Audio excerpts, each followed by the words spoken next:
వచ్చే ముందు మిత్రులు కొత్తగూడెం శాసనసభ్యులు రాష్ట్ర సిపిఐ సెక్రటరీ సాంబశివరావు గారితో కూడా నేను మాట్లాడాను. కొత్తగూడెంలో కూడా ఇది హంగ్ వచ్చింది. అక్కడ కూడా సిపిఐకి 25 ఏదో వచ్చినట్టున్నాయి, మాకు 9దో 10దో వచ్చినట్టున్నాయి. కాబట్టి నేను వారికైతే ఓపెన్ ఆఫర్ ఇచ్చినాను. సింగరేణిలో జరుగుతున్న కుంభకోణాలు, సింగరేణిలో జరుగుతున్న దుర్మార్గాలు, అరాచకాలకు అడ్డుకట్ట వేయాలి అంటే డెఫినెట్గా మేము మీతో కలిసి వస్తాము. కాంగ్రెస్ బీజేపీని అడ్డుకోవాల్సిన అవసరం ఉంది. ఎందుకంటే ఈ రెండు చోట్ల కూడా అక్కడ 51% వాటా సింగరేణిలో రాష్ట్ర ప్రభుత్వానికి ఉంది, కాంగ్రెస్ ప్రభుత్వం ఇక్కడ ఉన్నది.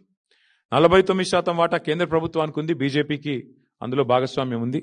ఇన్ని అక్రమాలు జరుగుతున్నాయని చెప్పి మేము గొంతెత్తి ధర్నాలు చేసి క్షేత్రంలో ఘోషించి ప్రెస్ మీట్లు పెట్టి గవర్నర్ను కలిసి ఇంత హంగామా చేస్తే మరి ఇంతవరకు అటు కాంగ్రెస్ చప్పుడు చేయదు, ఇటు బీజేపీ చప్పుడు చేయదు. అందుకే మిత్రులు సిపిఐ రాష్ట్ర సెక్రటరీ మరి సాంబశివరావు గారికి నేను ఫోన్ చేసి చెప్పాను, మీరు కనుక తీసుకోవాలనుకుంటే కొత్తగూడెం కార్పొరేషన్ మీరు తీసుకోండి, మేము మద్దతు ఇస్తాం ఓపెన్గా అని చెప్పి కూడా వారికి చెప్పడం జరిగింది. ప్యూర్లీ ఒకటే ఉద్దేశం, సింగరేణిలో జరుగుతున్న దోపిడీని, సింగరేణి కేంద్రంగా ఉన్న కొత్తగూడెంలో తప్పకుండా అక్కడ మరి కాంగ్రెస్ బీజేపీని ఎండగట్టాలన్న ఉద్దేశంతోనే ఈ ఆఫర్ కూడా మేము ఇచ్చాము. అట్లా కలిసి వచ్చే లౌకిక పార్టీలు ఉంటాయి, చాలా రకరకాల కాంబినేషన్స్ ఉంటాయి. ఇవన్నీ కూడా చూసిన తర్వాత మేమైతే డెఫినెట్గా గట్టిగా పోరాడినాము. గట్టిగా క్షేత్రస్థాయిలో మా నాయకులు, మా కార్యకర్తలు కూడా బలంగా కొట్లాడారు.